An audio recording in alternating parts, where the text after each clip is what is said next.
Então vamos para a tela 2, falar das transformações que impactaram as campanhas eleitorais.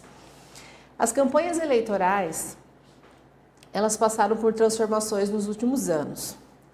Uma delas foi o fim dos grandes financiamentos. Antigamente, as empresas, as pessoas jurídicas, elas eram autorizadas, elas tinham uma regulamentação por lei para fazer doações para os partidos.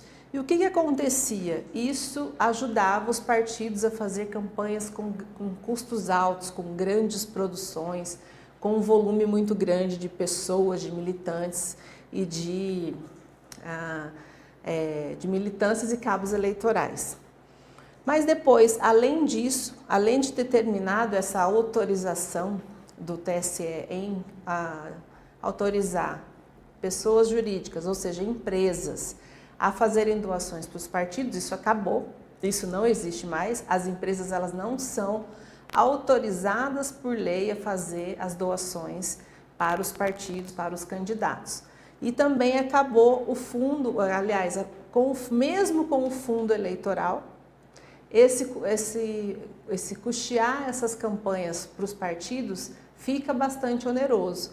Então, assim, os cabos eleitorais diminuíram, a contratação dos grandes marqueteiros para as grandes produções, aquelas campanhas gigantescas com muito cabo eleitoral na rua, isso também teve que ser diminuído, porque mesmo com o fundo eleitoral, passando recursos para os partidos, isso não é o suficiente para bancar as despesas dessas grandes campanhas que existiam antigamente.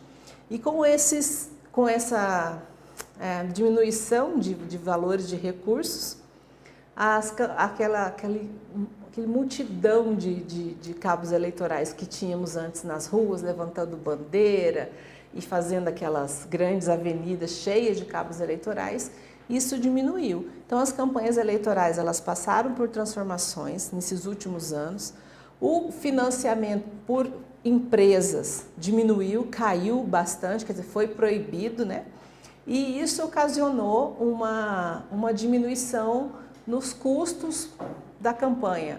Os partidos foram obrigados a diminuir os seus custos e uma delas é a contratação de grandes marqueteiros, uma quantidade grande de cabos eleitorais, e isso não acontece mais. Com esse cenário, as campanhas foram obrigadas a serem modificadas, a encontrar novas ferramentas para se comunicar com o eleitor, para conquistar e pedir o voto. Vamos para a próxima tela. Outro fator que mudou bastante também o cenário das campanhas é o tempo da grande mídia das campanhas, que ficou enxuto. Vocês se lembram da campanha eu vou ler aqui primeiro, a propaganda gratuita no rádio e na televisão foi encurtada, era muito grande, era 1 hora e meia, se não me engano, e o horário eleitoral principal ficou apenas com as candidaturas majoritárias, que é de prefeito, governador, senador e presidente. E os proporcionais, que são vereadores e deputados, ficaram apenas com aqueles comerciaizinhos, aquelas inserções curtas durante a programação. E com isso, na sequência disso, veio as redes sociais, as mídias sociais.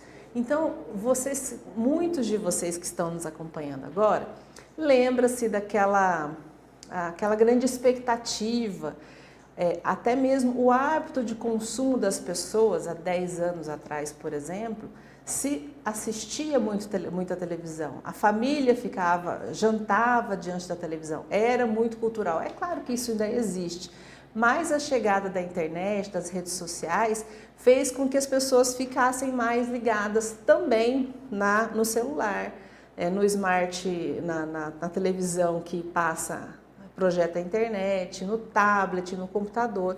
Então, os hábitos das pessoas também fizeram que, já que o horário eleitoral ele diminuiu, que na verdade era uma grande ferramenta para se comunicar, o candidato, os partidos se comunicavam muito pelo horário eleitoral no rádio e na televisão, e quando isso diminuiu, coincidiu com a chegada, aquele boom das redes sociais, da internet, da banda larga.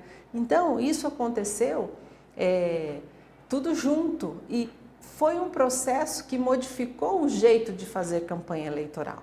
Eu me lembro que antigamente se fazia aqueles grandes almoços, aqueles grandes comícios, e era tradicional na época das campanhas, se distribuía camisetas, bonés. Então, isso tudo foi diminuindo, foi acabando, os recursos foram cessando, a possibilidade de aparecer no horário eleitoral, até inclusive o horário eleitoral dos dias dos proporcionais, os programas dos vereadores ou dos candidatos a deputados eram muito engraçados. E aqueles candidatos que tinham um horário muito curtinho, um horário muito minúsculo, de segundos, como era o Enéas. Quem se lembra do Enéas? Ele só tinha tempo de falar: meu nome é Enéas, eu penso isso, aqui, meu nome é Enéas. Então, e muitos outros personagens que se tornaram assim ícones, né, da propaganda eleitoral devido ao tempo curtinho. Existia também aquele que foi eleito deputado federal, Tiririca, que ele falava: pior que está não pode ficar, então vote Tiririca.